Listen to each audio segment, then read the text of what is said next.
Arise and shine, for the light is come, and the glory of the Lord is risen upon thee. Bangkitlah, menjadi teranglah, sebab terangmu datang, dan kemuliaan Tuhan terbit atasmu. Haleluya.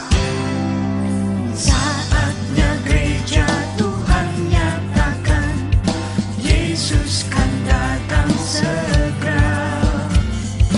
Ku dengar suara Tuhan berseru, persiapkan jalan bagiku. Kitalah umat pilihan Allah, beritakan perbuatan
Shalom saudara, dalam VOP kali ini kita akan membahas mengenai pilar pernikahan Kristen dan LGBTQ.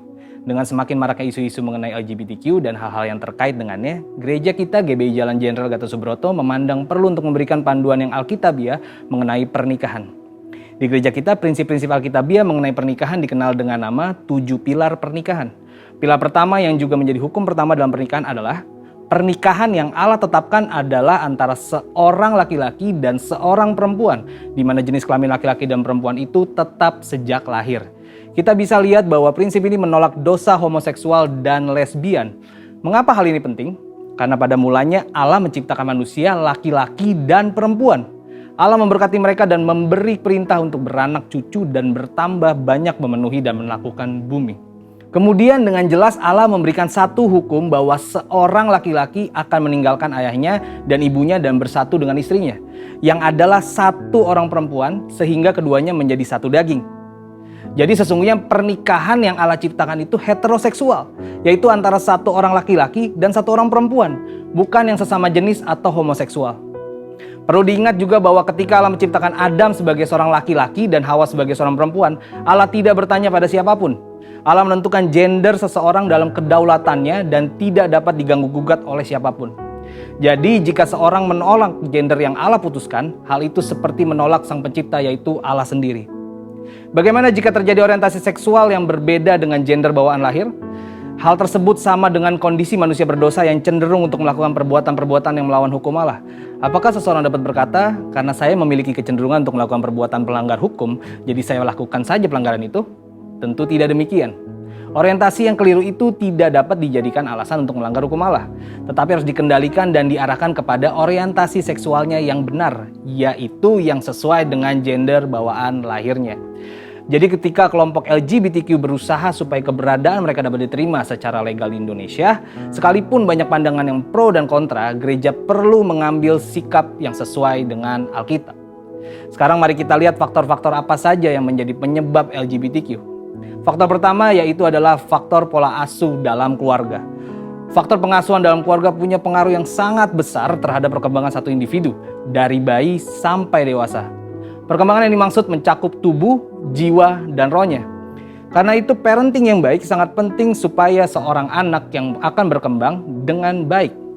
Saul McLeod, seorang dosen dan peneliti dalam bidang psikologi, menemukan bahwa anak mengamati model yang memberikan contoh perilaku maskulin atau feminim. Setelah mengamati, anak tersebut akan berusaha meniru sekalipun perilaku tersebut tidak sesuai dengan gendernya.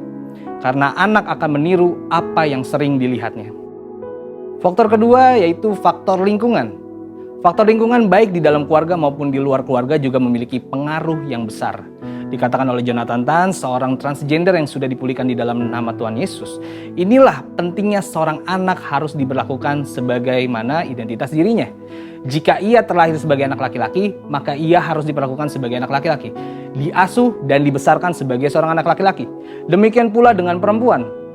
Proses perlakuan dan pengasuhan yang tidak sesuai sejak belia akan membentuk fondasi identitas diri yang tidak tepat pula hingga dewasa. Faktor ketiga adalah faktor psikologis. Faktor psikologis juga memiliki peran yang besar dalam mempengaruhi seseorang menjadi LGBTQ. Beberapa di antaranya tidak percaya Tuhan, tidak mendapat perhatian keluarga, trauma masa kecil, ejekan saat kecil, kekaguman yang berlebihan, kesalah pergaulan, sering menonton film porno, dan hal lainnya. Johannes Verkil, profesor misi dan penginjilan dari Belanda yang juga adalah misionaris yang melayani di Indonesia, menjelaskan bagi orang-orang tertentu kecenderungan homoseksual itu adalah akibat dari suatu perkembangan psikis yang terganggu. Mungkin terjadi bahwa kesalahan-kesalahan yang dibuat dalam pendidikan, pengalaman dalam masyarakat, gangguan-gangguan komunikasi dalam pertalian-pertalian dengan sekitar menimbulkan kecenderungan homoseksual dan pola-pola kelakuan. Bagaimana dengan argumen dari kelompok LGBTQ yang menyatakan bahwa mereka menjadi seperti kondisi mereka saat ini bukan karena keinginan mereka, tetapi karena faktor genetik yang mereka warisi. Faktanya, hingga saat ini di dalam dunia medis belum ada penelitian secara saintifik yang menunjukkan bahwa LGBTQ itu disebabkan karena faktor genetik. Jadi, setelah mengetahui hal-hal tersebut, bagaimana seharusnya sikap dan tindakan gereja mengenai hal ini? Untuk menjangkau dan memulihkan kelompok LGBTQ, gereja perlu memperhatikan hal-hal berikut. Pertama, Yesus mengasihi semua orang berdosa tanpa memandang dosa masa lalunya. Contohnya, Yesus mengasihi dan menolong wanita Samaria yang telah bergonta-ganti pasangan sehingga wanita itu berubah dari seorang wanita yang hidup bebas menjadi seorang penginjil yang memenangkan banyak jiwa. Yang kedua, salah satu penyebab kuat LGBTQ ialah faktor pola asuh keluarga. Karena itu gereja harus memfasilitasi para orang tua untuk dapat melakukan parenting dengan benar. Ketiga, gereja harus menghindari sikap menghakimi kelompok LGBTQ. Mereka harus berusaha menjangkau dan melayani mereka. Keempat, gereja-gereja di Indonesia perlu aware dengan perkembangan kelompok LGBTQ di Indonesia. Diperkirakan saat ini di 25 provinsi di Indonesia telah ada organisasi LGBTQ yang telah berusaha dengan berbagai upaya agar LGBTQ dapat diterima secara legal di negeri ini. Sebagai kesimpulan, kita mengerti bahwa pernikahan yang Allah tetapkan adalah satu orang laki-laki dan satu orang perempuan, di mana jenis kelamin laki-laki dan perempuan yang dimaksud adalah bawaan sejak lahir. Faktor pola asuh keluarga yang tidak sehat dan faktor lingkungan adalah dua faktor yang menyebabkan LGBTQ. LGBTQ bukan disebabkan oleh faktor genetik, karena LGBTQ dapat disembuhkan bila yang bersangkutan memiliki keterbukaan. Dengan kasih Kristus, gereja dapat menjangkau dan memulihkan kaum LGBTQ. Saat ini kelompok LGBTQ telah berkembang di Indonesia. Oleh karena itu, gereja-gereja di Indonesia perlu membangun jaringan kerjasama untuk membuat pelayanan yang terencana dan berkelanjutan untuk melayani dan memulihkan kaum LGBTQ. Saudara, untuk penjelasan lebih lengkapnya dari tim teologi kami, silakan buka link yang ada di atas atau scan QR Code yang tersedia. Tuhan Yesus memberkati.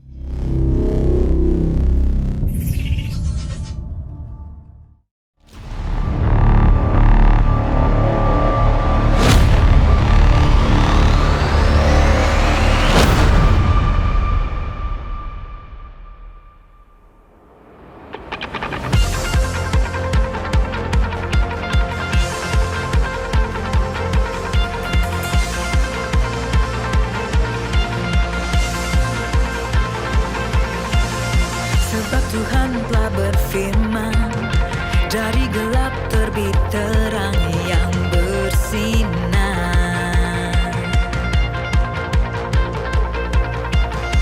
Dia Tuhan yang membuat terangnya bercahaya dalam hatiku.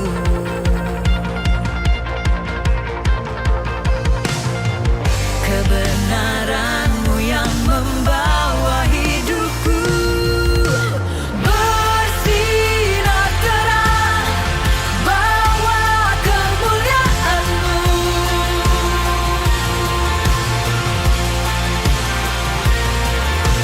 Serukan hebat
Allah kita, amin saudara. Yang bersuka cita tepuk tangan di atas kepala buat Allah kita, come on.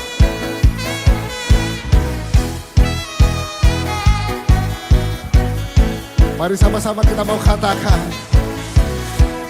hari ini hari yang telah dijadikan Tuhan, mari kita bersuka. Katakan, come on. Hari ini hari yang telah dijadikan Tuhan, mari kita bersuka. Jalan Tuhan, bersuka di dalam Tuhan. Come on church, sing it out. Hey, bersuka, bersuka dalam Tuhan. Mari bersuka, bersuka citalah.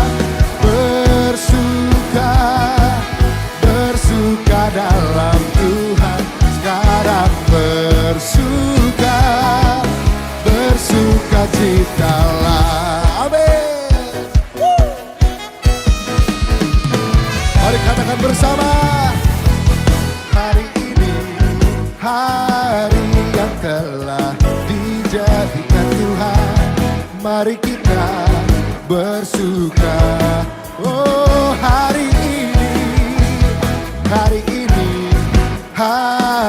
yang telah dijadikan Tuhan, mari kita bersuka. Amin. Di dalam Tuhan bersuka.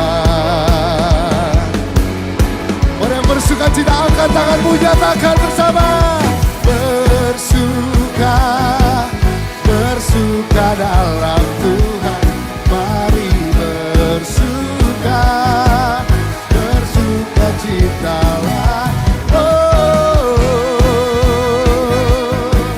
bersuka dalam Tuhan. Sekarang bersuka, bersuka citalah. Katakan, bersuka, bersuka dalam Tuhan. Mari bersuka, amin. Bersuka citalah. Bersuka, bersuka dalam Tuhan. Sekarang bersuka, bersuka citalah. Mari kita tepuk tangan di atas kepala buat Allah. Shalom Bapak Saudara semuanya. Bapak Saudara, shalom Bapak Saudara semuanya. Shalom. Puji nama Tuhan. Kita masih bisa kembali di tempat ini. Kita masih sama-sama bersuka cita. Yang hari ini merasakan sukacita yang baru, boleh lambaikan tangannya, amin. Berikan sorak-sorak yang lebih lagi untuk Allah kita, amin. Kita mau siapkan hati kita mau masuk ke dalam pujian penyembahan. Sebelum itu mari sama-sama kita berdoa. Puji syukur Tuhan atas rahmat-Mu, atas berkat-Mu, atas setiap kehidupan kami ya Bapa, sehingga kami kembali di tempat ini. Itu semua karena kasih karunia-Mu ya Yesus. Ini kami Tuhan anak-anak-Mu ya Bapa, yang rindu akan Engkau ya Bapa, rindu memuaskan setiap hati kami atas kerinduan kami akan Engkau ya Bapa. Engkau penuhi hati kami, Engkau puaskan hati kami ya Yesus. Engkau yang berkati ibadah kami Tuhan pada hari ini Tuhan. Hal-hal yang di luar daripada-Mu kami usir di dalam nama Tuhan Yesus. Biar di tempat ini hanya ada kuasa kemuliaan-Mu ya Bapa. Kami siap untuk memuji muliakan nama-Mu. Yang sama-sama siap boleh sama-sama berkata amin. Terima kasih Yesus. Terima kasih Tuhan. Kami mau memandang kemuliaan-Mu Tuhan. Kami mau agungkan Engkau, kami mau tinggikan Engkau Yesus.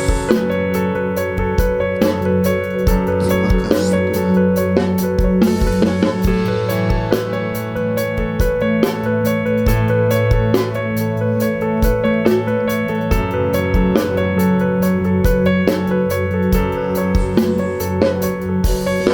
Ku pandang kemuliaan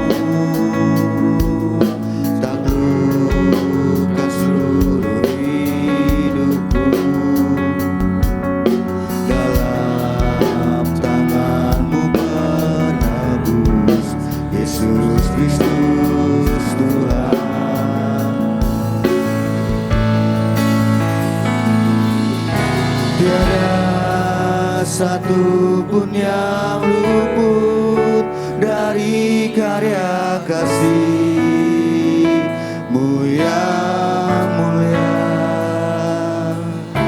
Bagimu segala pujian, hormat, kemuliaan.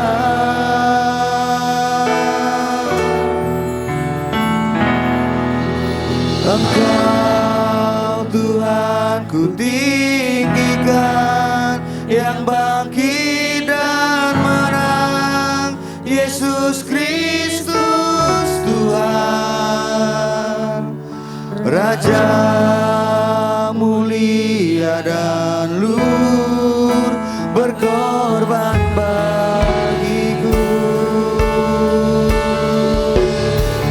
Selamatkan jiwaku. Saya undang Bapak boleh kami berdiri, sujud di depan tahta-Mu Yesus, taklukkan setiap hidup kami di depan tahta-Mu.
Yesus Kristus Tuhan, Raja mulia dan lut, berkorban bagiku.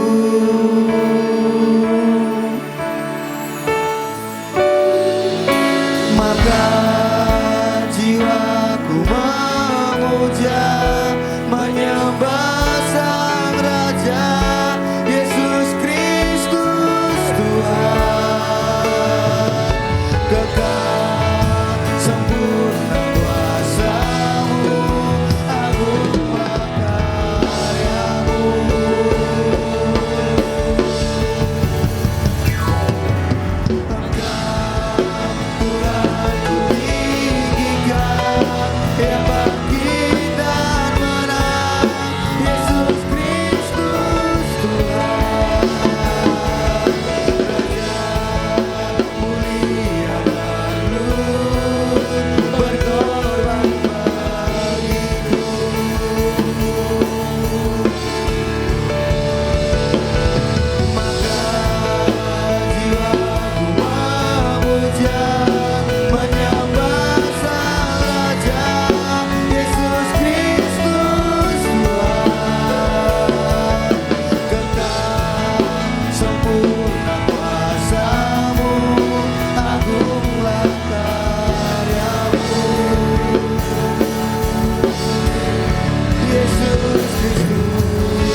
lebih dulu mencintai setiap kami Tuhan. Terima kasih Tuhan.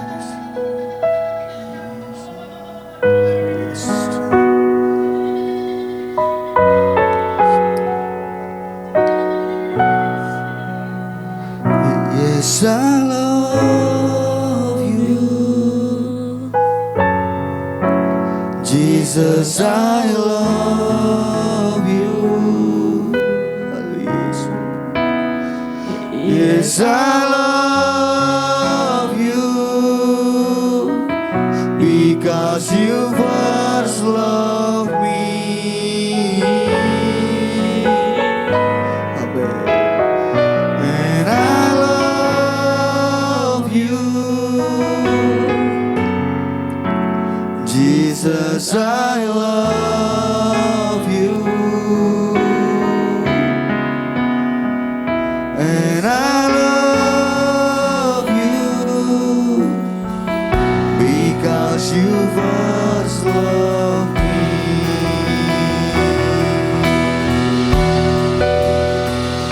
And I love you, Jesus, I love you. Yes, I love you because you first loved me.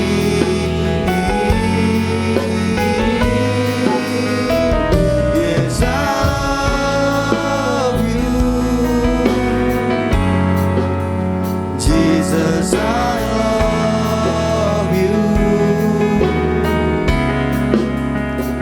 Yes, I love you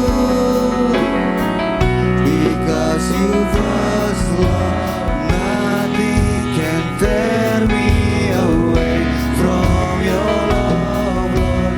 Nothing can separate your heart from mine. Nothing can tear me away from your love, Lord.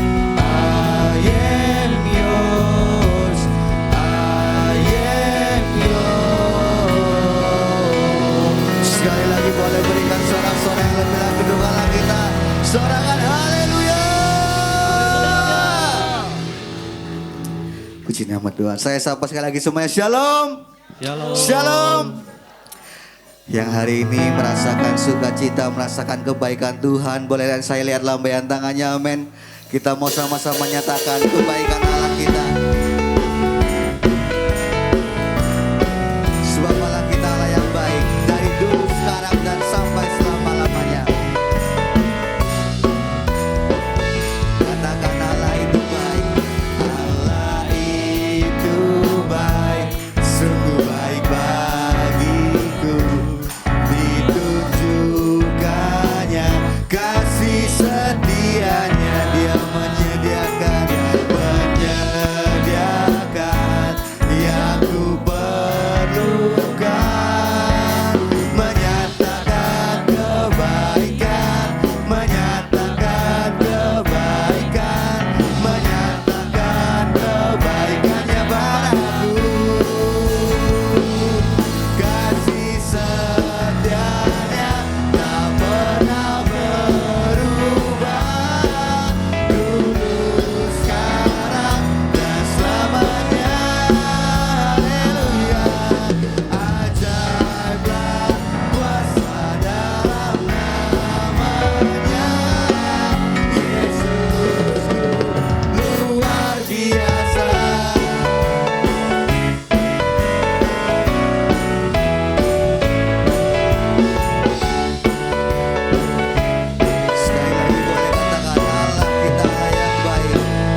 yang membebaskan, kuasa yang menyembuhkan. Amin.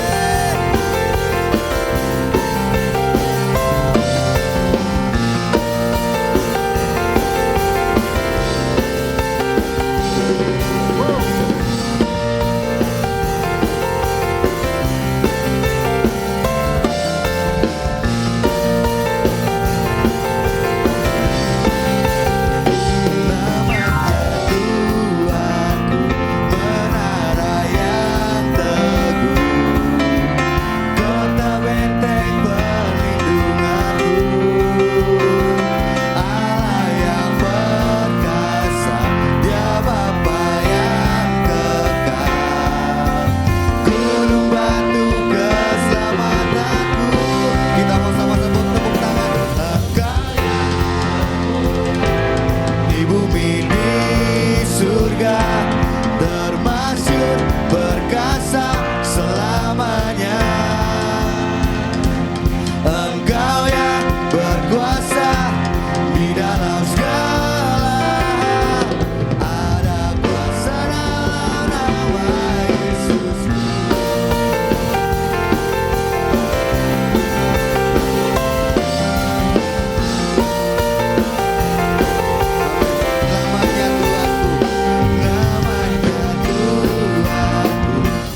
doa syafaat.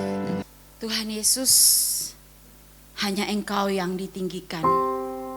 Dan kami percaya semua kuasa tunduk di dalam nama-Mu. Bapa, Engkau baik, baik dan amat sangat baik. Terima kasih Tuhan untuk karya kasih-Mu Tuhan yang mulia dalam hidup kami, sempurna Tuhan. Dan biarlah Roh Kudus mengambil alih kami semua Tuhan, supaya jiwa kami tetap memuji dan menyembah-Mu Bapa. Terima kasih untuk pagi ini Tuhan, ketika kami ada di rumah-Mu Tuhan, memuji dan menyembah-Mu. Terima kasih untuk hadirat-Mu Tuhan. Dan kami percaya Bapa, ketika kami mengangkat tangan kami menaikkan pujian kami Tuhan. Engkau ada di sini Tuhan. Biarlah mulut kami tidak berhenti untuk memuji dan menyembah-Mu Tuhan. Biarlah hidup kami menjadi terang-Mu Bapa. Kami makin hari mencari hadirat-Mu dan sungguh mencintai-Mu Tuhan. Terima kasih Tuhan. Bapa yang baik, di pagi yang indah ini Tuhan, kami bersepakat Tuhan. Kami mengangkat tangan kami berdoa Bapa.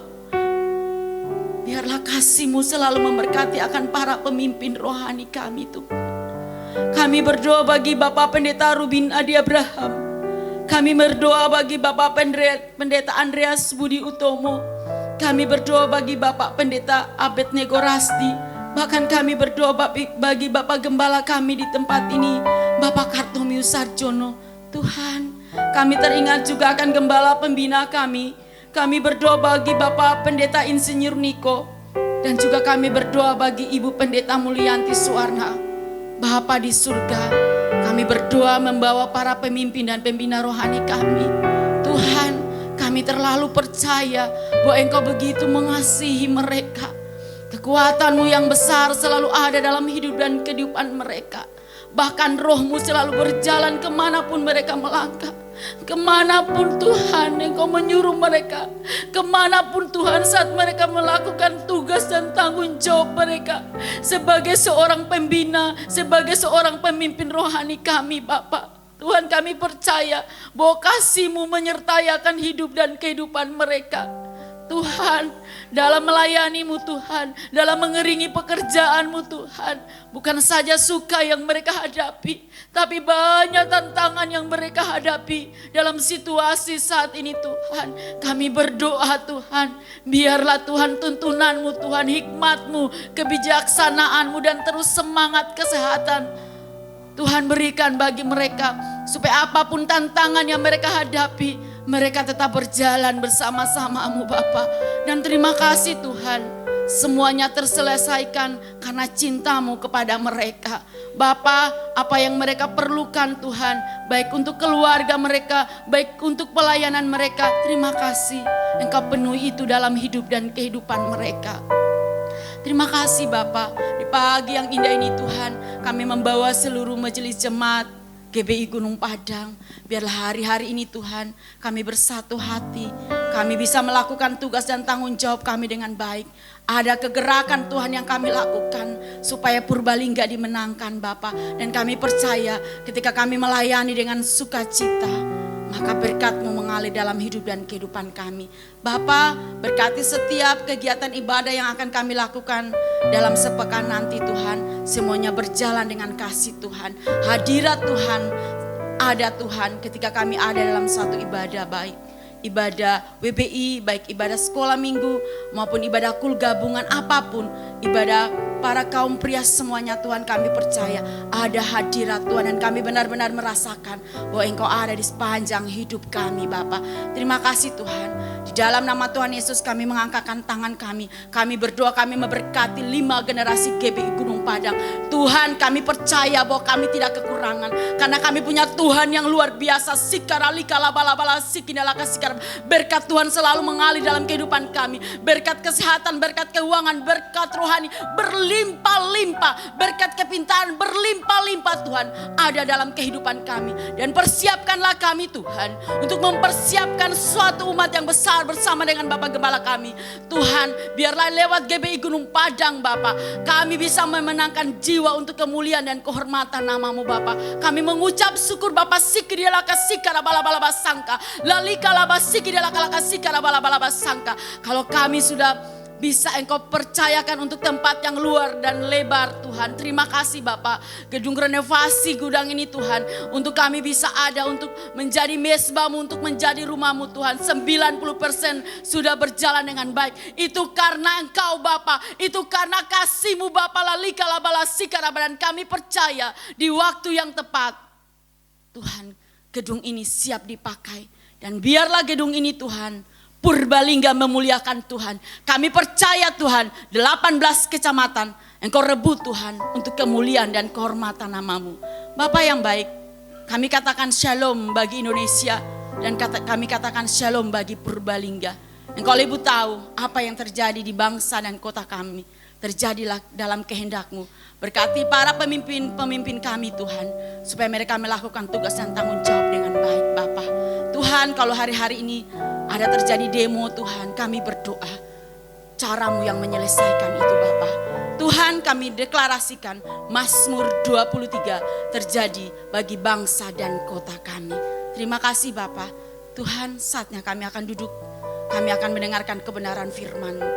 Apa yang menjadi isi hati-Mu Tuhan yang akan disampaikan oleh Bapak Gembala, Tuhan biarlah kami mengerti. Kami mengucap syukur kalau saat ini Engkau telah mengirimkan hamba-Mu Bapak Hardono ada di tengah-tengah kami Bapak. Tuhan, kami berdoa biarlah berkat-Mu selalu mengalir dalam kehidupannya. Engkau pakai dia secara luar biasa untuk menangkan jiwa untuk kemuliaan dan kehormatan nama-Mu. Ini kami Tuhan, ini doa kami, ampuni kami di dalam nama Tuhan Yesus. Kami berdoa dan mengucap syukur. Haleluya. Amin. Di pesannya kita mau mendengarkan firman Tuhan. Mari kita siapkan hati kita untuk menerima firman-Nya. Saya undang kembali Bapak Ibu Saudara boleh untuk bangkit berdiri. Seperti wanita mengurapimu, menangis di bawah kakimu. Demikian hidupku mau mengasihimu. Yesus, Engkau baik bagiku. Seperti wanita mengurapimu, menangis di bawah kakimu. Demikian hidupku mau mengasihimu. Yesus, Engkau baik bagiku. Sampai akhir ku menutup mata, ku tetap setia menanti janji-Mu. Sampai ku dapatkan mahkota kehidupanku, ku tetap setia untuk melayani-Mu.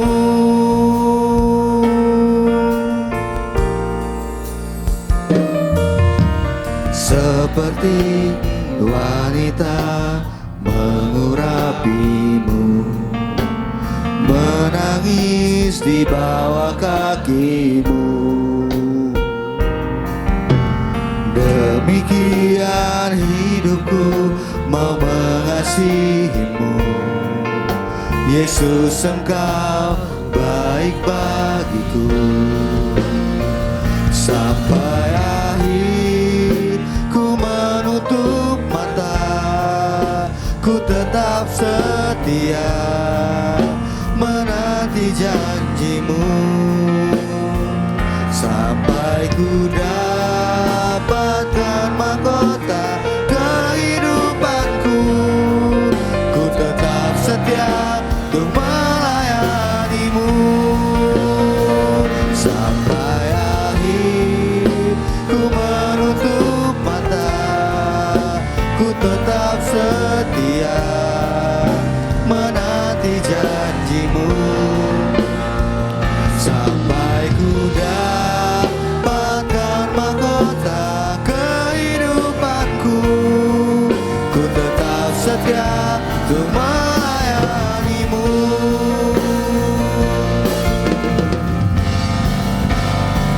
Sampai akhir ku menutup mata, ku tetap setia menanti janjimu.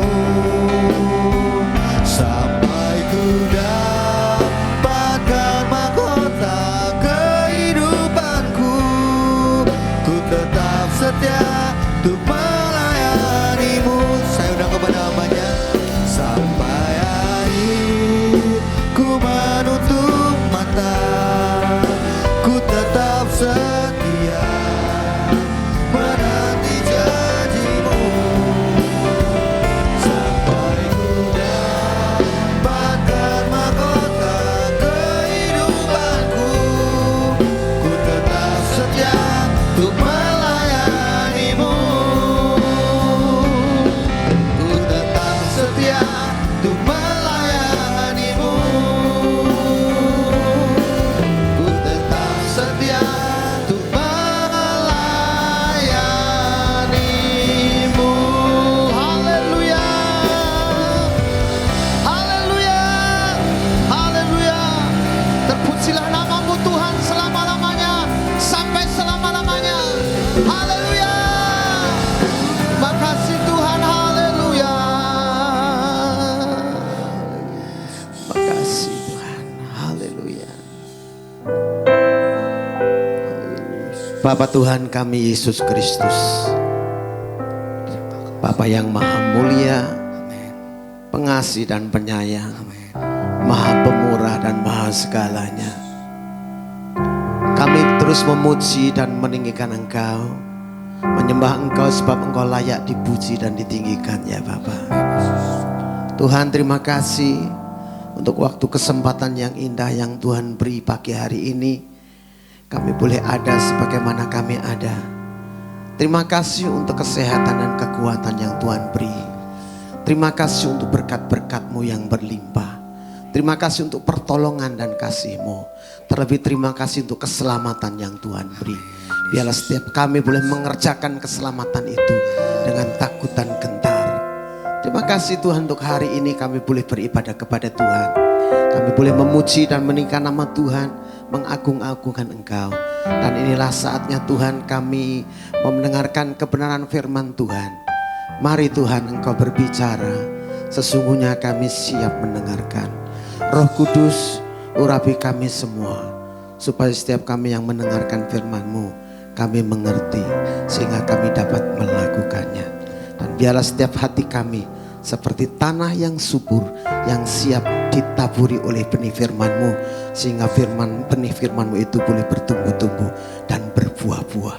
Terima kasih Bapa, terpujilah namamu. Mari Engkau berfirman dalam nama Tuhan Yesus Kristus. Yang siap mendengarkan firman Tuhan, mari sama-sama kita katakan amin. Puji Tuhan, silakan duduk. Haleluya, puji Tuhan. Shalom. Salam sejahtera dalam kasih Tuhan kita Yesus Kristus. Puji Tuhan. Bapak Ibu saudara yang kasih Tuhan, mari kita akan bersama-sama saya ajak merenungkan kebenaran firman Tuhan. Dan setelah kita renungkan supaya kita mengerti dan tentunya supaya kita dapat melakukannya. Haleluya. Mari saya ajak kita bersama-sama membuka Alkitab kita di dalam kitab Kejadian pasal yang ketiga, ayat yang ke-17 sampai dengan ayat yang ke-19. Oke. Baik, saya ajak kita membaca bersama-sama, pelan saja ya. Ya, kita baca bersama-sama, 1, 2, 3. Lalu firman-Nya kepada manusia itu, karena engkau mendengarkan perkataan istrimu dan memakan dari buah pohon yang telah kuperintahkan kepadamu, jangan makan daripadanya, maka terkutuklah tanah karena engkau. Dengan bersusah payah engkau akan mencari rezekimu dari tanah seumur hidupmu. Semak duri dan rumput duri yang akan dihasilkannya bagimu, dan tumbuh-tumbuhan di padang akan menjadi makananmu. Dengan berpeluh engkau akan mencari makananmu sampai engkau kembali lagi menjadi tanah, karena dari situlah engkau diambil, sebab engkau debu dan engkau akan kembali menjadi debu. Bapak Ibu saudara kasih Tuhan, firman Tuhan pagi hari ini saya beri judul ini, Don't forget to die. Apa gue? Jangan lupa. Ya kita katakan kanan kiri saudara, jangan lupa mati. Katakan yang kenceng, jangan lupa mati, sama sebelahnya. Iya. Yang aneh ya. Khotbah nang gereja kok anu kematian. Biasanya khotbah kematian itu diperdengarkan ketika kita ada di rumah-rumah duka. Ya, tapi tidak semua orang pergi ke rumah duka. Tapi kalau ke gereja kan semua orang pergi ke gereja orang Kristen. Nah, saya mencoba untuk melakukan hal ini setelah saya membaca sesuatu firman Tuhan ini, saya renungkan ternyata banyak manusia yang lupa mati. Ya, rata-rata manusia di dunia ini lebih memfokuskan diri kepada perkara mencari rezeki untuk menyambung hidup dibanding mengingat bahwa dirinya akan kembali menjadi debu, akan mati. Setiap kita lebih memfokuskan diri kepada perkara hidup.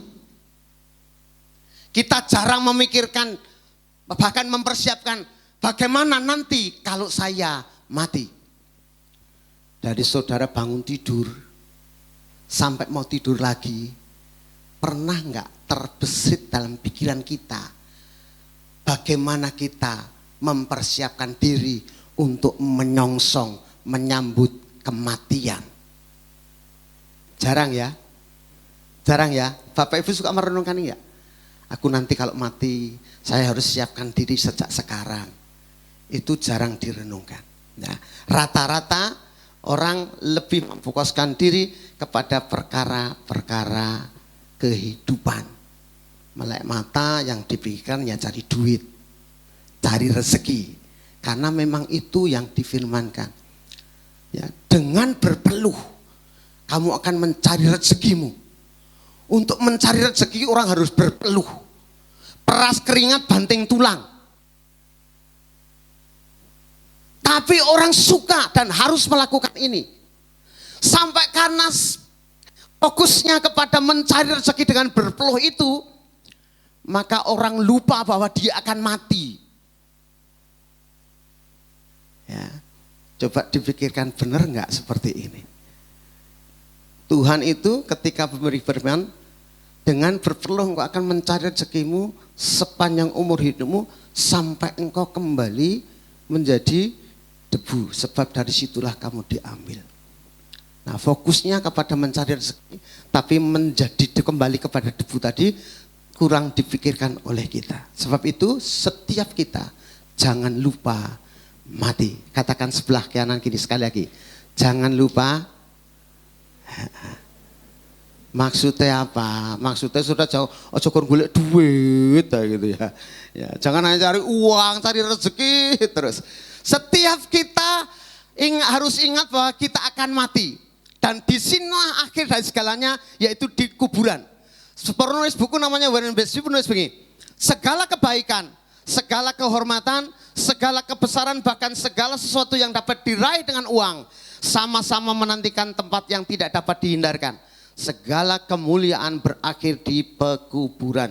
Jadi walaupun saudara membanting tulang, peras keringat, mengumpulkan harta sebanyak mungkin, saudara belajar di mana sehebat mungkin, kemudian mengumpulkan harta sebanyak mungkin, ketika sudah sampai di sini, maka semuanya berakhir.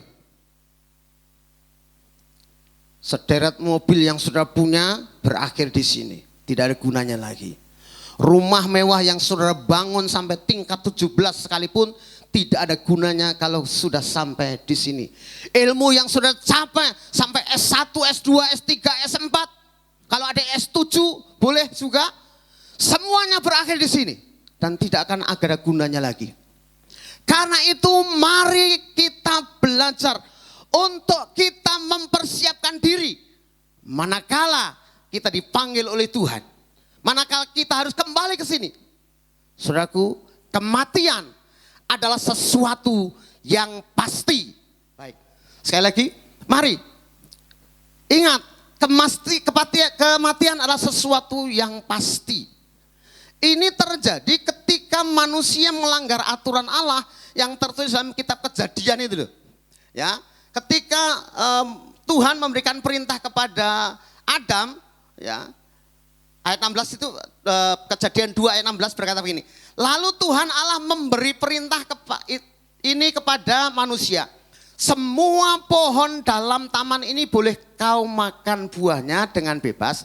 Tetapi pohon pengetahuan tentang yang baik dan yang jahat itu janganlah kau makan buahnya, sebab pada hari engkau memakannya pastilah engkau mati. Itu perintah Tuhan. Jadi ketika Adam itu ditaruh di Taman Eden, semua buah yang ada dalam pohon ini boleh kamu makan kecuali pohon pengetahuan yang baik dan jahat. Jangan kamu makan, sebab pada waktu engkau memakannya, hari itu juga kamu akan mati. Jadi ketika ada Hawa dan Hawa memakan buah itu, maka pada hari itu juga ia mati. Ya. Pada hari itu, sehari. Jadi umur Adam itu di hadapan Tuhan tidak lebih dari sehari. Sehari. Jadi manusia keturunannya juga tidak ada yang hidup lebih dari sehari di hadapan Tuhan. Karena sama satu hari di hadapan Tuhan sama dengan berapa? 1000 tahun. Jadi manusia itu tidak ada sehari. Kalau 1000 tahun itu satu hari, kalau umur manusia 70 paling hanya 1, berapa? Ya, jam saja. Ya. Saudaraku, ingat ini, bahwa kematian adalah sesuatu yang pasti. Dan hidup manusia itu hanya singkat. Ingat, hidup manusia 70 atau 80 tahun saja, setelah itu mati. Yuk kita baca bersama-sama. 1, 2, 3. Masa hidup kami 70 tahun. Dan jika kami kuat 80 tahun. Dan kebanggaannya adalah kesukaran dan penderitaan. Sebab berlalunya buru-buru dan kami melayang lenyap. Jadi umur manusia itu 70 sampai 80 dan dibanding dengan waktu Tuhan, waktu kekekalan itu sangat singkat. Jadi kalau kita terjemahkan bebas gini, umurku 70 kalau kuat 80, setelah itu mati. Ya, sebab berlalunya buru-buru dan kami melayang lenyap. Kematian sesuatu yang tidak bisa ditolak dan juga tidak bisa diminta. Mati itu diminta nggak bisa, ditolak juga nggak bisa. Dulu ada jemaat di Gandromangu itu umurnya 114 tahun. 114 tahun. Setiap kali saya datang ke sana sebelum meninggal, ngomongnya masih jelas. Dia ngomong, "Om, saya sudah capek, pengen pulang, tapi nggak dipanggil-panggil." Itu. Saya bilang, "Mbah, belum waktunya." Makanya kematian itu diminta nggak boleh, ditolak nggak bisa. Tetapi itu pasti terjadi dalam kehidupan kita. Seperti yang ditulis oleh Musa, masa hidup kami 70, kalau kuat 80. Kebanggaannya adalah kesukaran dan penderitaan. Jadi kalau umur sudah 70, 80 tahun itu adanya hanya penderitaan dan kesukaran. Jadi nenek-nenek dan kakek-kakek yang umur 70 tahun ke atas, jangan mengeluh apa-apa. Boyoknya sakit, om, pusing. Nah, itu memang kodrat manusia umur 70 sampai 80. Ada jemaat Gandermangu setiap kali ketemu saya gini. Oh mumet om, gue jenenge wis tua, saya ngomong begitu. Rasa ngeluh, itu sudah tua namanya. Iya sih, sekarang berapa mbak, bu? 73, ya sudah 70. 70 kalau kuat 80, kebanggaannya adalah kesukaran dan penderitaan. Jadi kalau umur 70, 80 wis menderita itu sesuatu yang wajar. Sungguh aneh kalau ada orang umur 70 sampai 80 itu tidak menderita. Itu aneh. Itu mungkin ada sesuatu yang luar biasa yang Tuhan berikan kepada orang itu. Tapi pada umumnya orang sudah umur 70, 80 tahun itu sudah susah. Makannya susah. Kemudian tidurnya susah. Jalan susah, duduk susah, pokoknya serba susah. Jangankan yang 70, 80. Yang 50 saja itu kalau giginya sudah pada copot, pada keropos itu pun juga susah ya. Susah. Saya ini kalau diajak makan sate janjane seneng. Tapi yang mandan susah, tapi untuk menghormati yang ngajak, sate doyan Pak, doyan gitu. Walaupun saya makannya pelan-pelan kayak makan sendal itu. Lari sana itu halo tepol itu ya pelan-pelan itu. Nah apa? Iya giginya ini cuma satu. Sini satu copot. Sini yang atas satu copot. Jadi di sini ya susah, di sini ya susah. Sedangkan di depan ini gigi palsu masalahnya. Bok copot juga begitu ya. Jadi itu baru belum 70 tahun ya. Apalagi yang sudah 70 tahun segala sesuatu susah. Jadi mengingat bahwa umur kita ini hanya sedikit dan sesudah itu kita mati, mari kita belajar untuk menginsapinya dan belajar untuk mengerti bahwa kita harus mempersiapkan diri sejak sekarang menyongsong panggilan Tuhan yang tidak terduga itu. Ya, menyongsong panggilan Tuhan yang tidak terduga. Ya, mari kita belajar untuk hidup bijaksana karena waktu ini singkat, hidup kita singkat dan setelah itu mati, mari kita hidup bijaksana. 70, 80 menderita, apalagi 90. Sudah mau hidup 100 tahun? Mau? Kalau kondisi sehat, mau. Tapi umur 70, 80 kesehatannya pasti menurun. Saya enggak percaya ada orangnya, umurku 80, tetapi saya seperti 17 tahun, pret. Enggak percaya saya. Semangatnya mungkin iya, ya. Pak Julius Ishak itu dia bilang waktu umur 70 tahun. Saya umur 71 tahun, tapi semangat saya 17 tahun. Oke. Semangat boleh, tapi tenaga kan berkurang. Gimana, Pak? Ya. Semangat boleh, tapi tenaga tetap berkurang. Beda dengan waktu kita umur 20, 25, 30. Saya itu pada waktu masih bujang, umur 30 lah, 32, 30, 31 itu. Saya kehujanan naik motor kehujanan dari Jogja sampai ke Gandrongmangu, nggak masalah. Sekarang ke Germisen, pilek. Makanya saya kalau pas olahraga apa itu, grimis saya mikir, Om, moh, cemen, man, daripada saya meriang, mending dibilang cemen.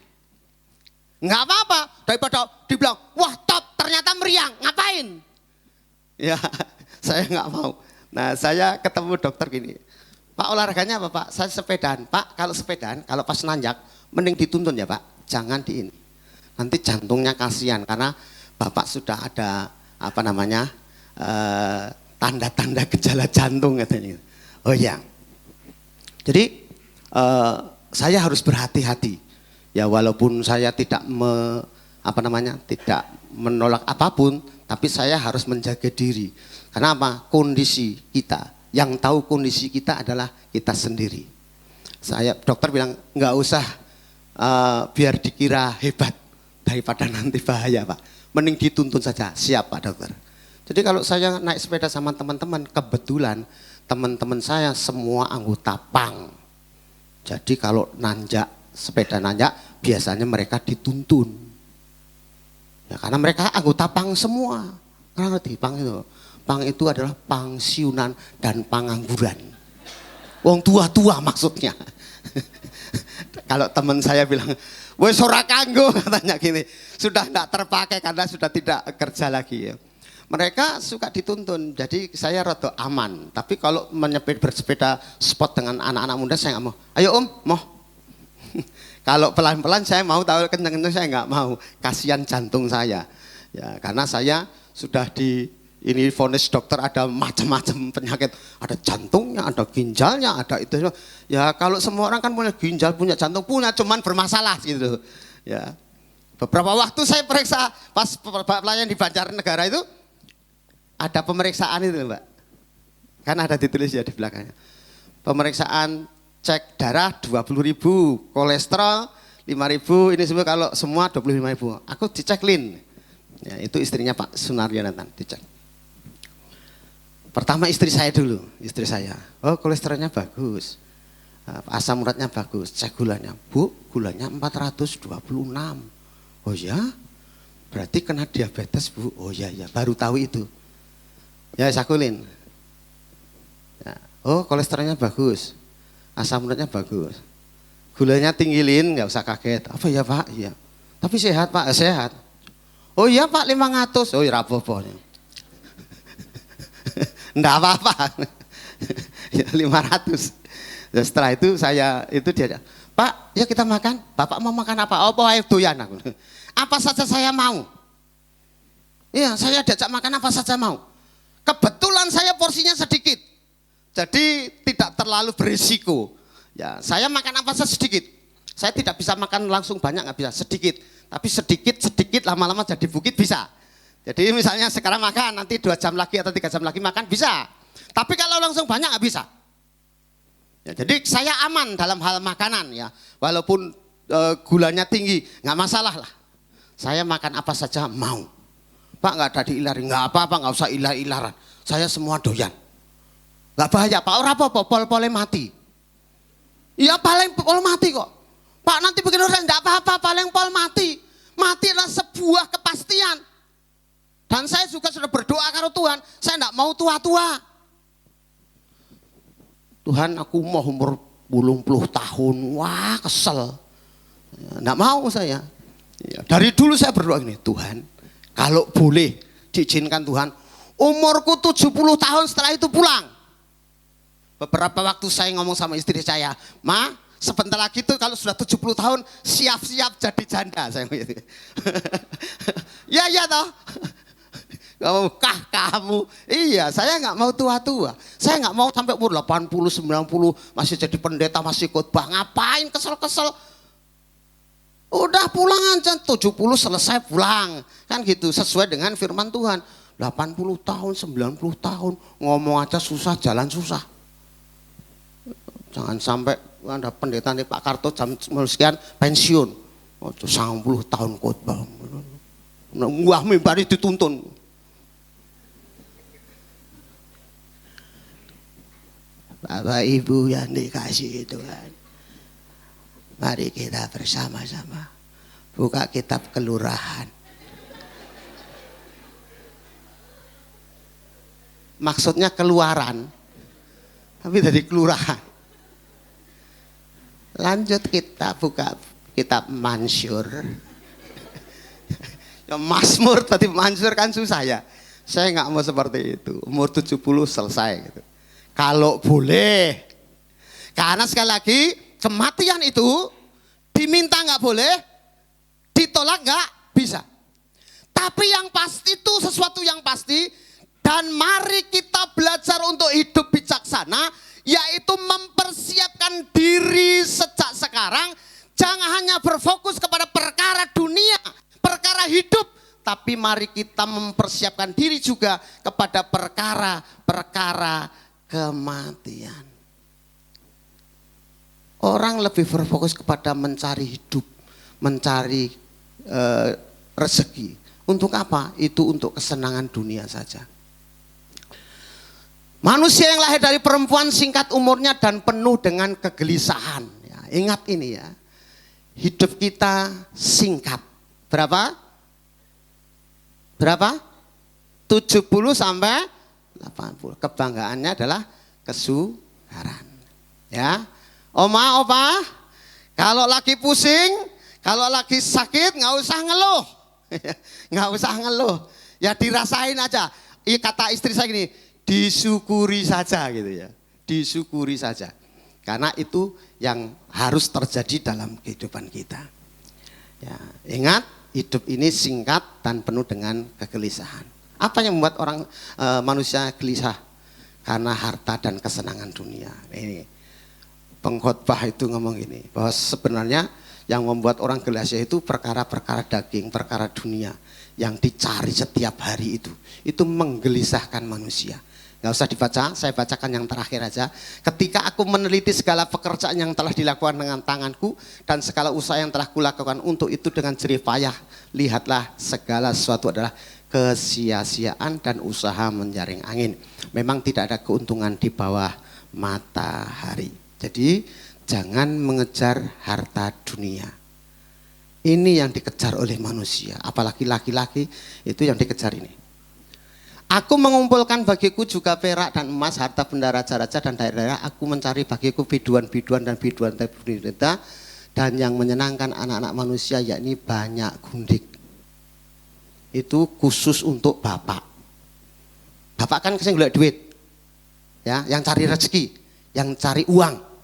Nanti nek sudah terkumpul semuanya, paling-paling pol-pole dinggung golek gundik. Gundik itu apa? Gundik itu apa? Gundik itu selir boleh, istri simpanan juga boleh. Itu namanya gundik. Untungnya orang Kristen itu laki-laki dibatasi dengan firman Tuhan. Dikasih tahu bahwa kita tadi dikatakan nih, pernikahan itu apa tuh? Pernikahan itu kita menganut pernikahan poligami. Amin. Pak? Oh berarti mudeng ya. Mau nanti amin, wah bahaya. Kita menganut pernikahan itu monogami, tetapi ternyata manusia itu, laki-laki itu lebih mengacu, lebih senang kepada poligami. Maka dikatakan ini, aku mengumpulkan perak, emas, harta benda raja-raja, daerah-daerah. Aku mencari bagiku biduan-biduan dan biduan-wanita dan yang menyenangkan anak manusia, yakni banyak gundik. Ini yang menyusahkan manusia. Orang itu yang dicari pertama harta, setelah itu tahta, yang ketiga gundik. Cinta. Karena cinta ini bahaya sudah. Cinta bisa membuat orang lupa segala-galanya. Tapi saya tidak mau bicara tentang ini, saya mau bicara tentang bagaimana kita harus mempersiapkan diri kita. Amin. Jangan kita ini berfokus kepada dunia. Jangan bersusah-susah, berlomba-lomba, berjuang sedemikian rupa membanting tulang peras keringat untuk mengejar harta saja. Karena pada saatnya akan ditinggal begitu saja dan tidak akan dibawa. Karena pada saat kita mati nanti, dipanggil oleh Sang Kuasa nanti, kita hanya membawa sepasang pakaian saja. Itu untuk orang non muslim. Orang muslim hanya pakai kain kafan saja. Itu pun juga kalau sampai di kuburan, di liang lahat, itu harus dibuka kepalanya dan kakinya untuk ditempelkan ke tanah. Maksudnya apa? Dari tanah kembali kepada tanah. Ingat bahwa semua kita akan kembali kepada tanah. Jadi nggak usah peras keringat, banting tulang, ngumpulkan harta benda dan semuanya, karena semuanya itu akan ditinggal dan pada akhirnya ketika kita mati hanya pakai sepasang pakaian saja. Jangan juga terlalu mengejar gelar. S1, S2, S3. Ya sebenarnya nggak apa-apa, tetapi kalau kita dengan mengejar gelar itu, karir, jabatan dan sebagainya, kita lupa mempersiapkan diri untuk mati, itu sangat berbahaya. Sehebat apapun gelar yang saudara capai, karir yang saudara capai, jabatan yang saudara capai, itu tidak berguna pada waktu kita dipanggil Tuhan, sebab gelar terakhir yang Anda pakai hanya almarhum. Ya, tidak ada gelar yang lain. S1, S2 itu enggak ditulis. Yang ditulis hanya almarhumnya saja. Juga saudara enggak perlu mengumpulkan koleksi mobil mewah, rumah mewah, mobilmu banyak, yang dipakai tetap satu. Ada orang pakai sekaligus mobil 2? Enggak bisa, yang dipakai hanya satu. Ada Mercedes-Benz, Alphard, ada Baby-Benz, ada Pajero, mungkin ada Lamborghini, ada Rolls-Royce dan sebagainya. Mobil sederek mobil yang Anda punya, ketika saudara meninggal tidak bermanfaat karena mobil terakhir yang Anda pakai hanya mobil jenazah. Saudara pernah lihat orang meninggal dibawa pakai Alphard? Di samping orang cukup juga orang patut gitu kan. Yang dipakai hanya mobil jenazah. Ingatlah mati dan persiapkan diri sejak sekarang. Amin. Amin. Ayo, persiapannya apa yang harus kita lakukan? Yang pertama ini. Pertahankan iman sampai akhir karena iman inilah yang membawa kita kepada surga. Saya katakan, pertahankan iman. 1, 2, 3. Ya. Pertahankan iman sampai akhir hayat. Mengapa? Karena ternyata iman bisa hilang, iman bisa mati, iman bisa mundur. Tetapi orangku yang benar akan hidup oleh iman.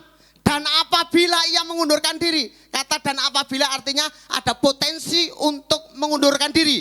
Ya. Dan apabila ia mengundurkan diri, maka aku tidak berkenan kepadanya. Pertahankan iman dan jangan pernah ditukar iman itu dengan apapun juga. Amin.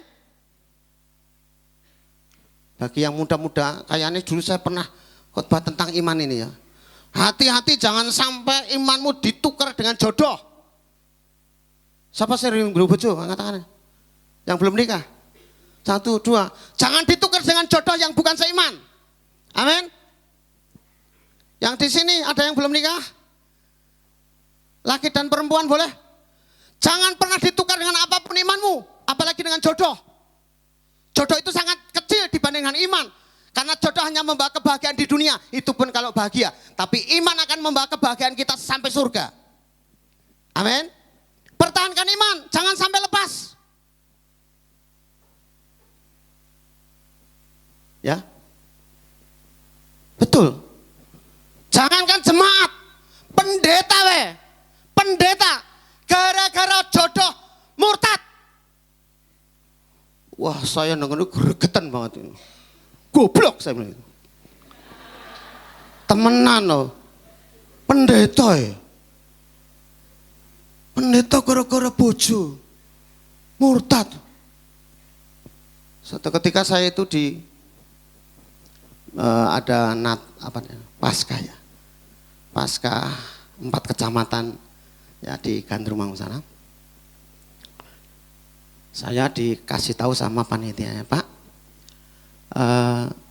bisa nggak ngisi firman Tuhan pada waktu ada Paskah gabungan 4 kecamatan. Oh bisa, judulnya temanya keluarga ya Pak. Oh ya, terima kasih. Saya berkhotbah tentang keluarga, salah satunya soal iman dan juga soal kepemimpinan atau seorang figur keluarga yaitu seorang bapak. Nah, setelah pulang saya dikasih tahu, Pak, ngerti nggak? Apa? Iki loh Pak, teman kita. Coba ini, kenapa ini? Murtad Pak, nikah. Sudah pakai peci. Waduh, beberapa waktu saya ditunjukkan bahwa pegang akte nikah itu yang kecil itu. Biru sama merah kalau nggak salah. Suami istri. Ya ampun. Innalillahi wa inna ilaihi raji'un. Mati imannya. Pendeta. Saya bilang, wah ternyata saya sampai gregetan. Sorry ya saya ngomong ini sama teman. Ternyata mendoan itu mengalahkan iman. Gara-gara mendoan murtad sudah. Waduh, perempuan maksudnya. Kalau jemaat, ya sebenarnya nggak maklum. Saya nggak maklum kalau ada orang murtad. Kalau jemaat ya gimana lah. Tapi ini pendeta tiap hari ngajar iman, ternyata jadi iman. Imannya kuat, imannya nggak kuat, murtad ya. Tonggoku saudara, tetangga saya, untung bukan orang GBI, untung bukan pendeta GBI, pendeta gereja lain. Kenapa saya katakan goblok? Wah, jengkel sekali. Kenapa? Saya tahu bagaimana ia berjuang dari nol. Dari belum ada jemaat, belum ada gereja, dia berjuang sama istrinya boncengan naik sepeda, sepeda pun sepeda prudol, ngerti prudol, nggak ada selebornya, hanya ban sama itu kayak sepeda MTB itu loh. Itu dok, boncengan sama istrinya, hujan-hujan sampai berdiri jemaat, ada gereja. Baru-baru ini dia pasang paving block di halamannya, gerejanya bagus, pastornya bagus. Begitu istrinya meninggal beberapa waktu kemudian ngelirik janda, bukan jandanya yang salah, tapi ngelirik janda yang bukan seiman, itu yang bahaya. Padahal sudah pacaran sama jemaat loh. Man, saya buka aib sekalian. Biar tahu bahwa iman itu sangat bermanfaat, berguna. Supaya kita berhati-hati. Iya, sama jemaat. Dibelikan motor, ini dan sebagainya. Ternyata nggak pamit, nggak nikah sama orang lain. Akhirnya jengkel itu pacarnya juga. Mas kene motornya jaluk maning gitu. Saya jadi ingat DPR yang nyumbang masjid. Begitu nggak jadi diminta lagi makanya. Orang tadi kok gitu ya. Lah ini nggak jadi diminta motornya saking jengkelnya itu. Saya bilang aduh Tuhan Yesus. Saya ngomong sama teman-teman. Kalau kita tidak jatuh di dalam dosa, kalau kita masih bertahan, kita bersyukur itu hanya karena kasih karunia saja. Wis lah, enggak apa-apa. Tapi yo sampai hari ini kalau saya lihat, aduh, yang kasihan anaknya, sebentar lagi mau nikah, bingung. Saya nanti bagaimana? Terus nanti sama om saya yang ngurusi, bapakmu biarin nggak usah diurus. Biar nanti om saya ngurus tentang pernikahan kamu. Kasihan perempuan. Pertahankan iman. Yang begini kan sudah ada jaminan Tuhan tidak berkenan. Jadi jangan sampai iman kita lepas. Amin. Amin, bro. Amin, bro. Awas nggak kurung. Pacaran karo wong jangan alasan cewek di gereja nggak ada. Banyak. Makanya dolan gereja mana-mana sekali-kali. Enggak apa-apa, saya lebih suka. Saya ini mau ngadakan retret khusus anak-anak muda. Sing jomblo-jomblo. Khusus jomblo-jomblo adakan retret. Bar kuwi, ayo bikinkan rusak, makan rusak, kenalan dewe-dewe gitu. Tapi pendetanya sih diajak juangel banget. Begini banget. Maksudnya saya daripada mereka dapat di pasar. Loh kalau dia bergaul sama orang pasar dapat pasar, betul nggak? Di pasar banyak Siti Komaria, dia bisa jadi ke sana. Yang perempuan juga begitu. Kalau di gereja nanti dapatnya gereja. Tapi kalau sudah pergi ke pasar dapatnya Abdullah nanti. Mati imanmu. Jaga iman. Amin. Lebih baik saudara tidak nikah daripada imannya hilang. Amin. Amin bro. Wah tenangnya loh. Saya sanksi kan sambil ketawa-tawa ini. Apa ya gitu ya. Saya punya kakak nikah umur 50 lebih. Sekarang kakak saya udah pensiun berarti 60-an ya. Anaknya kelas 1 SD. Kelas 1 SD. Kemarin saya bilang, Om, oh ya.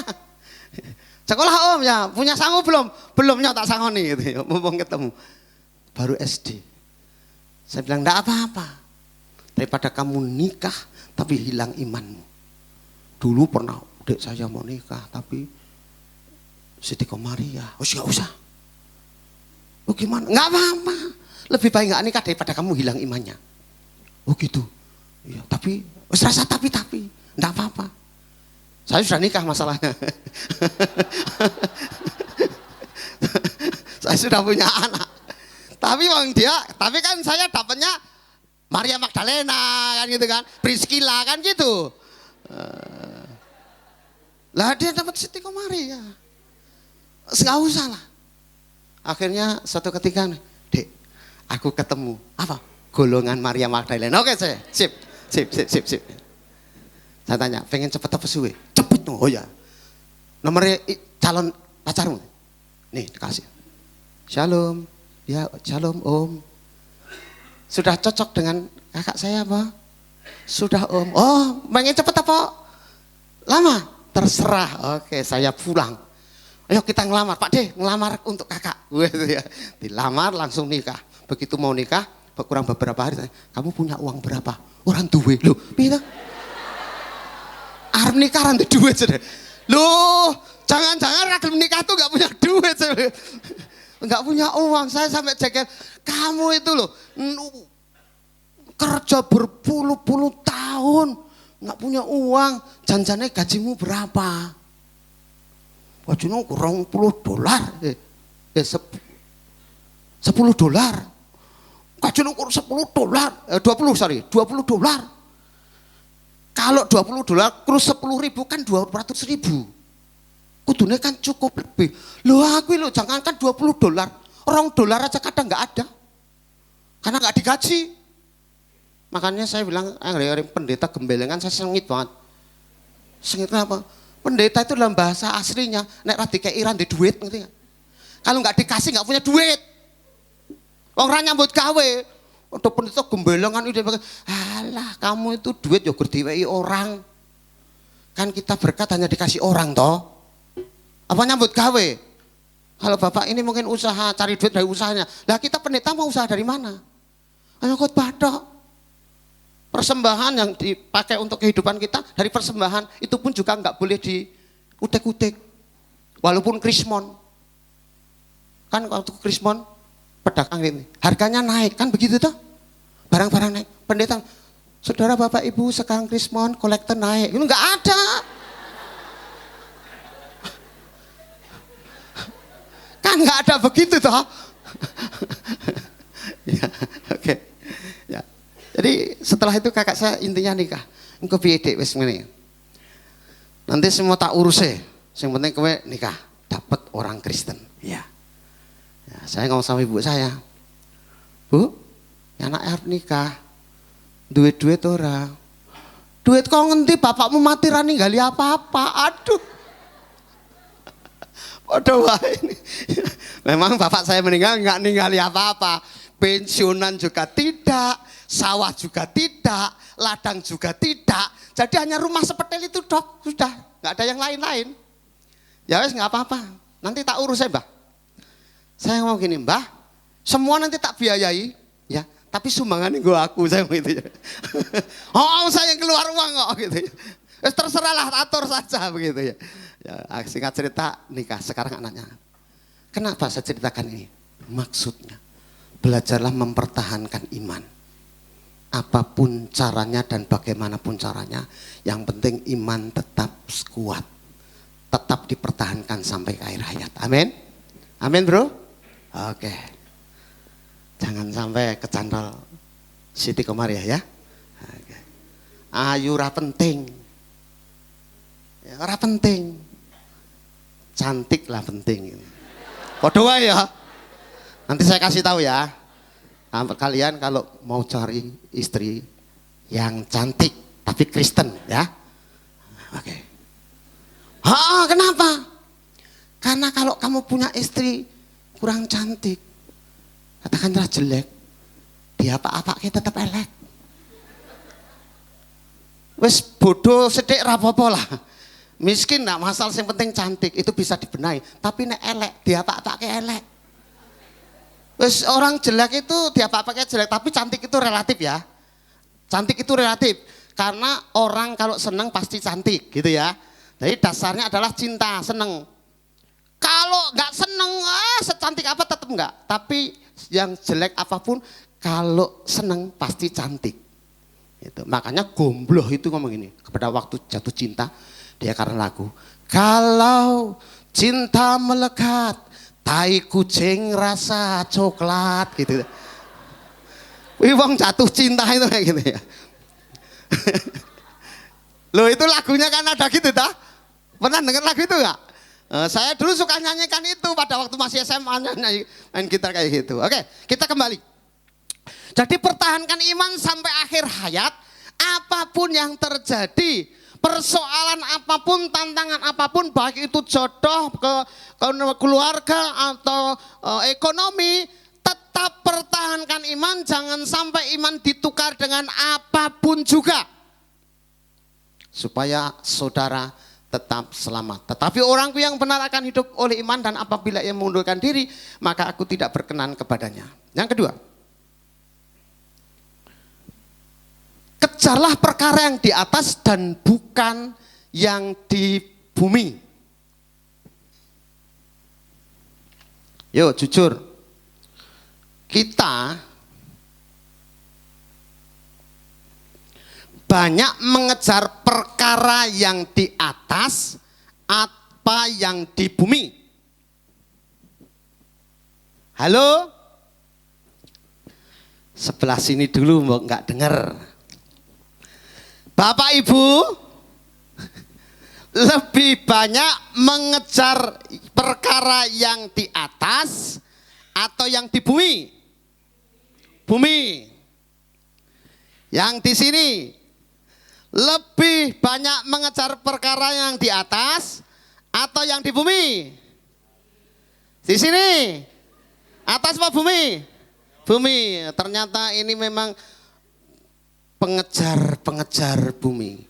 Hai pengejar bumi, bertobatlah, sebentar lagi mati.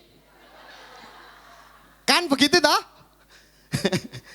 Loh, karena nanti kalau sudah sampai ke sana, ke kuburan tadi, yang saudara kejar tidak berguna. Tapi ketika saudara mengejar perkara yang di atas, itu akan dibawa selama-lamanya. Yuk kita baca. 1, 2, 3. Karena itu kalau kamu dibangkitkan bersama dengan Kristus, carilah perkara yang di atas di mana Kristus ada duduk di sebelah kanan Allah.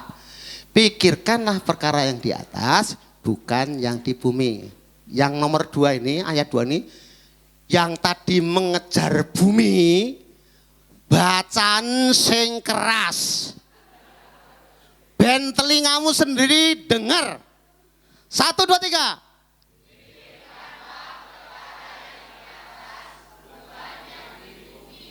Saya sekarang mau tanya semuanya. Mau memikirkan perkara atas apa bumi? Yakin? Ya, Mbak catat Mbak. Siapa yang rajin ke gereja? Siapa yang tidak bolos dari Januari sampai Agustus? Wes? Enggak apa-apa. Karena kemarin tadi sudah ditanya bahwa itu kejar bumi, enggak apa-apa. Tadi saya tanya mau kejar atas toh? Betul? Siapa yang mengejar di atas? Angkat tangannya, main keton. Orang angkat tangan berarti PC bumi. Ngomong ke atas, prakteknya bumi. Wah, ini pendeta galak teman sih. Ya men, saya ini terkenal galak. Iya betul, sama jemaat saya galak sekali. Ada ibu mantri polisi. Ibu mantri polisi ikut ke gereja situ. Ngelihat jemaat itu kalau khotbah kan nyatet Alkitab ya. Sebentar. Wah, kita serimpet-serimpet. Galak sih gitu ya. Ada ibu mantri polisi ikut nyatet. Ngomong sama sebelah. Bu, di sini jemaatnya semangat-semangat ya Bu. Semangat-semangat perhatian. Itu saya lihat pada waktu khotbah semua nyatet Bu. Luar biasa ya Bu. Ibu sebelah ini, iya pendetanya galak. Setelah itu ibu itu ngomong begini, Om, tadi pemantri polisi ngomong sama saya, ngomong, ini jemaat sini pada semangat-semangat ya, rajin-rajin pada nyatet khotbah. Saya jawab begini, Om, iya pendetanya galak begitu. Ini yang ngomong begitu cerita sama saya, karena deket dengan saya ya. Kalau ke gereja biasanya ikut mobil saya, Om ikut, iya. Ya. Nah, saudaraku, kejarlah perkara di atas. Jangan perkara bumi, karena kita jujur saja lebih memfokuskan diri kepada perkara-perkara di bumi, perkara-perkara daging. Amin. Amin. Saudara kalau makan kurang susah, duit kurang susah, tapi kalau nggak baca Alkitab nggak susah. Ya Pak ya. Saudara kalau nggak ada duit bingung, tapi kalau nggak ada firman Tuhan nggak bingung nggak. Kenapa? Fokus kita kepada perkara bumi. Pikirkanlah perkara yang di atas, kejarlah perkara yang di atas dan bukan yang di bumi. Amin. Kenapa? Karena bumi ini akan lenyap bersama dengan keinginannya. Kalau saudara memikirkan perkara-perkara bumi, berfokus kepada perkara bumi, saudara akan lenyap bersama dengan bumi. Amin. Amin. Makanya harus kejar perkara yang di atas, di mana Kristus ada. Ya, saya mau tanya sekarang, sekali lagi, mau ngejar yang di atas apa yang di bumi? Yakin? Yakin? Ya, catat Bu. Mulai Agustus sampai Desember jangan ada yang bolos ke gereja. Amin. Itu salah satu bukti, sedikit ya, hanya salah satu bukti kalau kita mau ngejar di atas. Rajin ibadah, amin. Amin. Rasa bolos. Tahu bolos lah bro? Tahu? Atas apa bumi? Atas. Ojo bolos lagi ya. Sampai selamanya itu masalahnya. Sampai kita dipanggil Tuhan jangan bolos ya. Jangan banyak alasan. Wong Kristen itu suka banyak alasan. Orang bilang 1001 alasan. Saya enggak. 1 miliar 1 alasan. Yang namanya alasan apapun bisa dipakai untuk alasan. Kenapa Bu tidak ke gereja? Ini itu dan sebagainya. Kalau dulu di gereja Gandrung Mangu itu ada yang izin. Om, izin besok minggu enggak ke gereja, mau kondangan ke Jogja. Boleh kondangan ke Jogja, cek gereja dulu. Cari gereja di Jogja, ibadah. Mau cari di atas ibadah, alasan enggak ke gereja karena kondangan. Kondangan besok juga bisa kok. Misalnya hari ini hajatan. Besok datang sumbangannya tetap diterima. Jangan dipikir total. Oh Pak, kondangannya hajatannya kemarin ini enggak usah kondangan ditolak. Enggak. Mau 2 hari lagi datang. Pak maaf kemarin enggak bisa datang ini. Tetap diterima.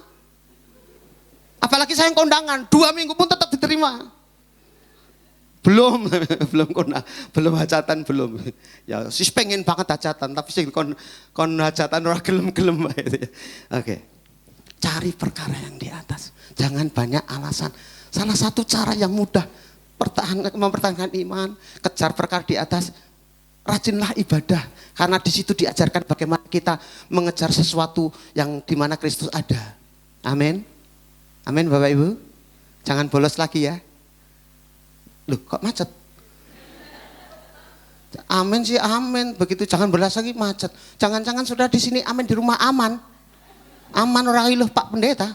Aman gitu. Ya.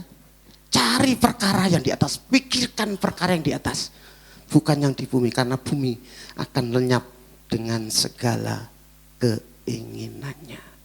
Jangan banyak beralasan untuk kita ini tidak mengejar perkara yang di atas.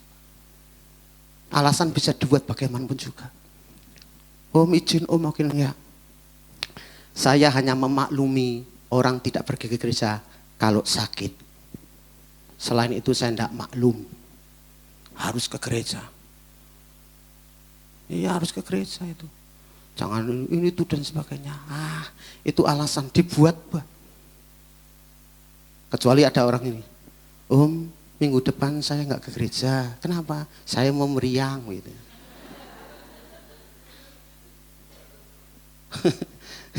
Kalau yang lain kan bisa diatur toh. Tapi nek meriang kan nggak bisa diatur. Kalau sakit itu boleh lah nggak ke gereja.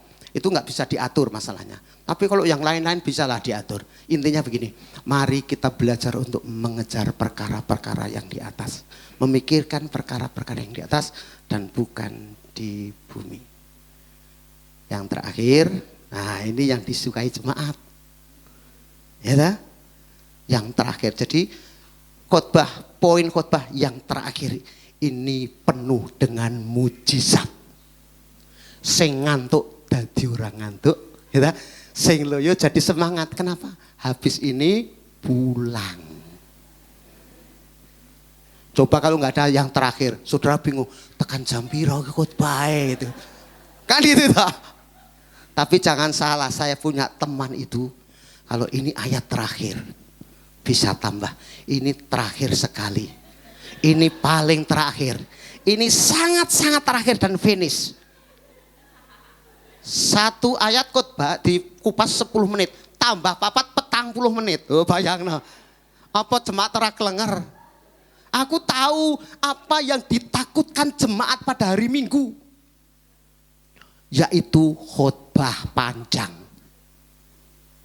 Coba kalau khotbahnya panjang. Sudah dengar khotbah 1 jam.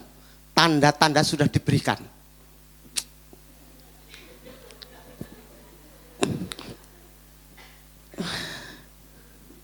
Ya, ada yang anteng diam aja. Ternyata mengangguk tanda tidak setuju karena ngantuk gitu ya. Oke, ini kapan jadi terakhir orang di ini? Ya, oke. Lakukanlah hal yang baik. Betul, Yohanes 5 ayat 29. Dan mereka yang telah berbuat baik akan keluar dan bangkit untuk hidup yang kekal. Tetapi mereka yang telah berbuat jahat akan bangkit untuk dihukum. Galatia berkata ini, jangan kita jemu-jemu berbuat baik karena apabila sudah datang waktunya kita akan menuai. Ya, kita akan menuai jika kita tidak menjadi lemah. Karena itu selama masih ada kesempatan bagi kita, marilah kita berbuat baik kepada semua orang, tetapi terutama kepada kawan-kawan kita seiman. Jadi mari kita belajar untuk berbuat baik kepada siapapun juga, terutama kepada saudara-saudara seiman. Perbuatan baik tidak harus banyak, tidak harus mahal, tidak harus materi. Tapi kalau bila perlu kita juga pakai materi. Intinya mari kita belajar berbuat baik kepada semua orang, terutama kepada kawan-kawan kita seiman. Itulah persiapan yang harus kita lakukan supaya ketika kita meninggalkan dunia ini kita kembali kepada Sang Pencipta, kita membawa iman dan perbuatan yang baik supaya kita mendapatkan upah yang Tuhan sudah sediakan bagi kita sekalian. Yang berbahagia mereka yang mendengarkan firman Tuhan, menyimpan dalam hatinya serta melakukan dalam hidupnya. Amin. Mari saya undang kita semua bangkit berdiri. Haleluya. Inilah yang ku punya, hati sebagai hamba yang mau taat dan setia padamu Bapa, kemanapun ku bawa. Hati yang menyembah dalam roh dan kebenaran sampai selamanya. Haleluya. Inilah yang ku punya, hati sebagai hamba yang mau taat dan setia padamu Bapa, kemanapun ku bawa. Hati yang menyembah dalam roh dan kebenaran sampai selamanya. Dalam roh dan kebenaran sampai selamanya. Dalam roh dan kebenaran sampai selamanya.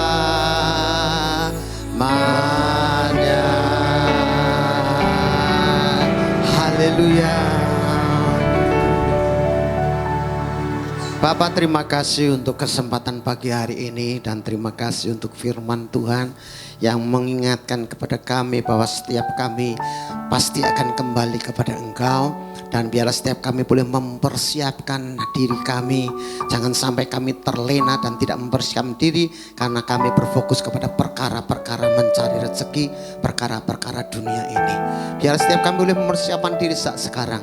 Biarlah kami tetap membawa iman kami kepada Engkau, karena hanya iman kepada Kristuslah yang membuat kami boleh masuk ke dalam kerajaan surga. Dan biarlah setiap kami juga boleh memikirkan perkara-perkara yang di atas, bukan yang di bumi, di mana bumi akan menjadi lenyap. Dan kami melakukan perbuatan baik kepada semua orang, terutama kepada orang-orang seiman. Terima kasih Bapa, meteraikan firman-Mu dan Roh Kudus berikan kami kekuatan supaya kami melakukannya. Terpujilah nama-Mu selama-lamanya sampai selama-lamanya. Dan kalau sebentar kami pulang ya Tuhan, mari turunkan berkat-Mu atas kami. Mari saudara kita angkat tangan kita bersama-sama untuk menerima berkat Tuhan. Karena itu saudaraku yang dikasihi Tuhan, pulanglah dan terimalah segala berkat rahmat anugerah Allah yang berlimpah, yang melampaui akal pikiran manusia, yaitu berkat damai sejahtera dari Bapa, kasih sayang dari Yesus Kristus Putra yang tunggal, serta persekutuan yang manis dan kuat kuasa Roh Kudus. Kiranya berkat Allah yang berlimpah itu tinggal dalam kehidupan saudara pribadi lepas pribadi, mulai hari ini sampai selamanya, dalam berkat nama Tuhan Yesus Kristus. Yang diberkati Tuhan, mari sama-sama kita katakan